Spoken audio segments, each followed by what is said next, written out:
మేజర్గా మనం చూసుకోవాల్సింది ఒకటే, దేవుణ్ణి ప్రేమించే హృదయం మనకున్నదా లేదా?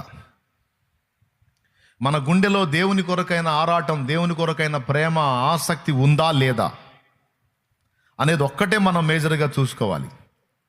మన హృదయంలో దేవుని ఎడల ప్రేమ, దేవుని ప్రేమించే మనస్సు మనకుంటే, ఇక నువ్వు ఏ బంధకాల్లో ఉన్నా ఆ బంధకాల నుంచి నిన్ను విడిపించి నిశ్చయముగా ఆయన నిన్ను ఘనపరచగలడని నేను చెప్పట్ల, ఇక్కడ 91వ కీర్తనలో దేవుడే మాట్లాడాడు.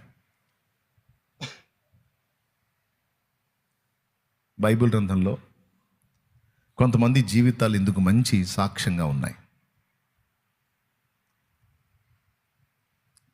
కొన్ని పరిస్థితులను బట్టి కొంతమందికి నిరాశ వచ్చింది, నిస్పృహ వచ్చింది, ఇక విడుదల లేదు మనకి అనేటువంటి వేదన వచ్చింది.